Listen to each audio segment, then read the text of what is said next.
Hello, ladies and gentlemen. This is Eddie Marcus again, and I want to tell you why you should pay some attention to what I say when I speak to you. I told you that I'm a sacrificial uh, representative, representative from God, sacrificial lamb to do the work of God, to tell you what others haven't been telling you. And I say that because I haven't heard anybody tell me that. I haven't even heard anybody say it. So I still believe somebody that's somewhere saying it, but I don't worry about that. My job is to say it too. Now, years ago, I've always been against what is called killing. Some violence is necessary, defense. But the Iranians took hostages. They took over the embassy. And I volunteered for the Navy. I wanted to go over in the Persian Gulf area. I wanted to be out there. So if anybody got to die for mankind or whatever reason you conquer, I would be one of them. Now, that got settled and there was no war, there was no fighting. But while in the military, Ronald Reagan was president of the United States for a while there. And people who consider themselves above everybody else loved Ronald Reagan and his administration. But people who weren't considered at that level, many your second-class citizens and others, Ronald Reagan's administration was despicable. And for those who didn't think it was despicable, well, it wasn't any better than anybody else's for them. In fact, it was so bad as far as I was concerned, I didn't want to wear the uniform. So I knew during these times, especially beginning when I joined the military, that God was using me. I didn't know exactly how, but I knew He was using me, and it had something to do with poverty, because I ran across a lot of that stuff in Chicago, working with the Veterans Administration. And so I decided that it was time for me to turn the Navy loose, because I wanted to deal with you. But I had to be authentic. People are always coming to you. You know, Donald Trump came to you, want to be president. All these different guys came to you, want to be president, want to be your preacher and all this kind of stuff. And they tell you about their credentials. But I wanted to be different. I wanted to be authentic. I wanted to be real. So I started early. I started protesting early. But I didn't ask you to join me, because to me, in order to be successful in this walk of life, you got to know that you got to be ready to go out that door. And I wasn't going to ask you to put your life on the line. That's some stuff you have to grow up, mature to. So I never asked anybody to really join with me. I always went by myself. Go to Washington, protest, get thrown out in the streets and stuff like that. Travel the country on faith, talking to people about the same things I've talked to you about, and watch people respond, learning. Come back, run for public office several times. Yeah, run for president, United States congressman, governor of the state of Minnesota, mayor of St. Paul, Minnesota. We did them for years, ladies and gentlemen, years. Using this as a stepping stone to articulate this message about this beautiful life that God has always had for you that you have rejected.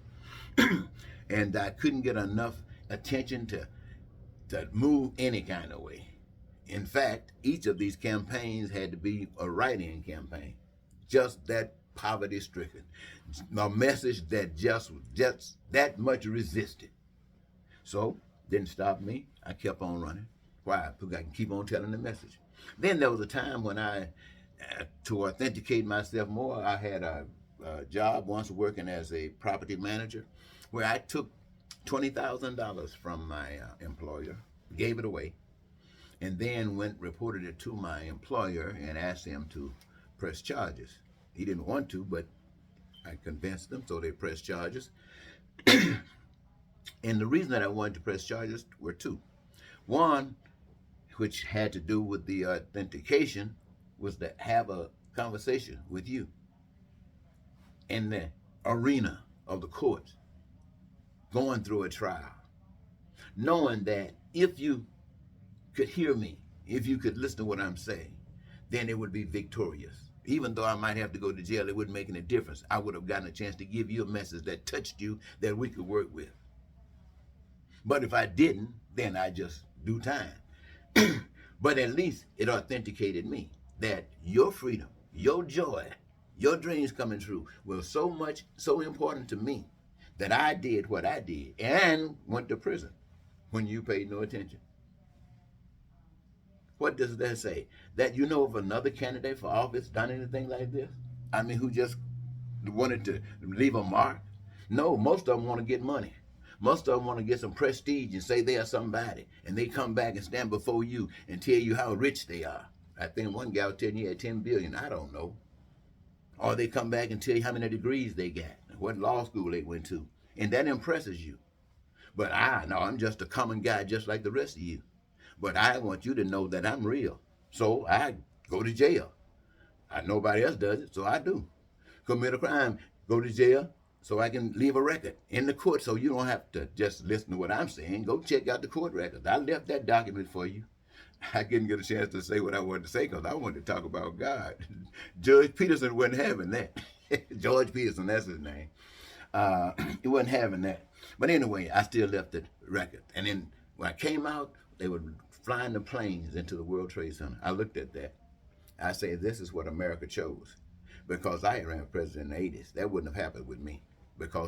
And now, ladies and gentlemen, when I say that I'm the sacrificial lamb, the truth that I bring to you is not what Trump says when he says, I can fix it, I alone.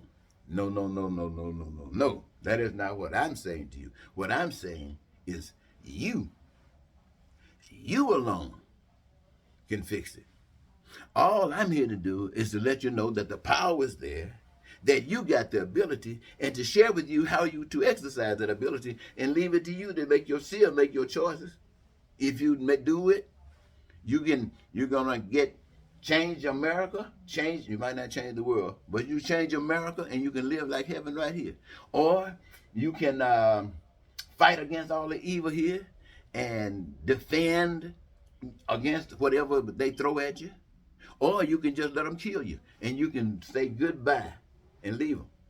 But the choice got to be clear to you. That is you, ladies and gentlemen. It's not the Republicans or the Democrats. It's not blacks or whites. It's not men or women. It's love that frees you. It's the love that comes from the power that is responsible for all that your senses can identify. To say, hey, I'm watching you. So if you want these things, stand up for them. Don't let somebody come telling you, and I'm finna get ready to close, don't let somebody come telling you that because you are smart, because you can play a piano at 4 years old, you can play Beethoven and Bach like you were them, that now you should sell your talents and make you millions. Don't let somebody come tell you just because you can mathematically see some stuff that others can't see, or that you have a gift that would make you have all kinds of this or that, while others, no. See, when you see the richest man on earth, that man or woman, the richest person on earth should be one of the most humble people. And they really should be ashamed to have that title with all this poverty going around. But they don't know any better either. So the message that I bring to the general public, I'm bringing to all of us. So ladies and gentlemen, I say that the reason you should listen to me is because I'm a little educated. I'm not completely stupid, but I've gone through the challenges for you. I know that the systems are screwed up. I know that right now in America, the Republicans are taking you on a fast track to hell. I know that the Democrats are coming behind them. They're not taking you out of it. They just coming slowly down that same old path. And I know you, the people, are caught up with lying. Hear people lying there. Now you're trying to judge by the color and, or the gender, or just to see what you can go along with. And all of that stuff is crooked.